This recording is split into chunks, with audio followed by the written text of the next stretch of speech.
नमस्कार मित्रांनो, महाराष्ट्राच्या महाबजेटमध्ये महिलांसाठी मोठी बातमी. मुख्यमंत्री लाडकी बहीण योजना 36,000 कोटी रुपयांची तरतूद, पण 2100 रुपये मिळणार का? सरकारने काय मोठी घोषणा केली आहे? महिलांसाठी ही आनंदाची बातमी आहे की हिरेमोड? चला सविस्तर जाणून घेऊया आजच्या या व्हिडिओमध्ये. मित्रांनो, महाराष्ट्राच्या अर्थसंकल्पात अनेक महत्त्वाच्या घोषणा करण्यात आल्या आहेत, ज्यामध्ये पायाभूत सुविधा, आरोग्य, कृषी आणि समाजकल्याण क्षेत्राचा समावेश आहे. परंतु या अर्थसंकल्पात सर्वाधिक उत्सुकता असलेली योजना म्हणजे मुख्यमंत्री लाडकी बहीण योजना. या योजनेतून कोट्यवधी महिलांना आर्थिक लाभ मिळणार असल्याची अपेक्षा होती. मात्र यंदाच्या बजेटमध्ये काही महत्त्वाचे बदल झालेले आहेत, ज्यामुळे महिलांमध्ये संमिश्र प्रतिक्रिया उमटल्या आहेत. मुख्यमंत्री लाडकी बहीण योजना महाराष्ट्र सरकारच्या महत्त्वाकांक्षी योजनांपैकी एक आहे. या योजनेअंतर्गत राज्यातील आर्थिकदृष्ट्या दुर्बल महिलांना दरमहा 1500 रुपये आर्थिक मदत दिली जाते. या योजनेमुळे राज्यातील अनेक महिलांना थोडासा आर्थिक आधार मिळतो आणि त्यांचा दैनंदिन खर्च सुकर होतो.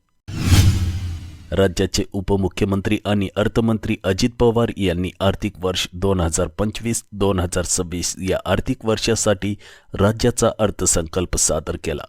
त्यांनी अनेक महत्त्वाच्या घोषणा केल्या आहेत, ज्यामध्ये लाडकी बहीण योजनेसाठी 36,000 कोटी रुपयांची तरतूद करण्यात आली आहे. ही तरतूद मोठ्या प्रमाणात असली तरी महिलांना 2100 रुपये मिळणार नाहीत, असे या अर्थसंकल्पातून स्पष्ट झाले आहेत. यामुळे लाभार्थी महिलांमध्ये मोठ्या प्रमाणात नाराजी पसरली आहे. अर्थसंकल्पातील अहवालानुसार लाडकी बहीण योजनेतून मिळालेल्या निधीचा काही महिलांनी वीज बिल भरपाईसाठी वापर केला आहे. त्यामुळे अशा महिलांना आणखी प्रोत्साहन दिले जाणार असल्याचे बजेटमध्ये स्पष्ट करण्यात आले आहे. परंतु 2100 रुपये देण्याबाबत कोणतीही स्पष्टता देण्यात आलेली नाही. त्यामुळे अनेक महिलांमध्ये संभ्रम निर्माण झालेला आहे.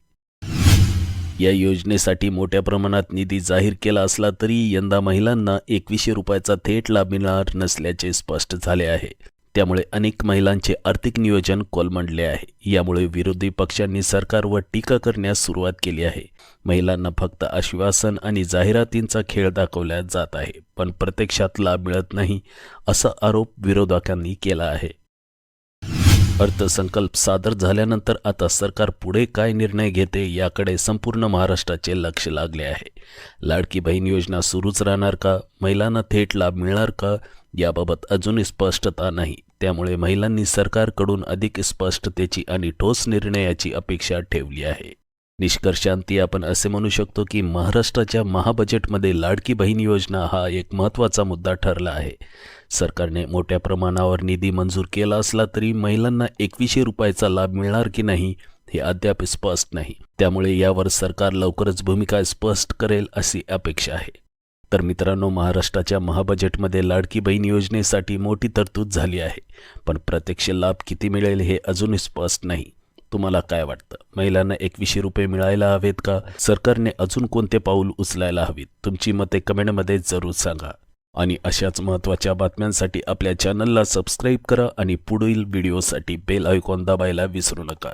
धन्यवाद आणि लवकरच भेटूया एका नवीन विश्लेषणासह. तोपर्यंत मी तुमचा निरोप घेतोय.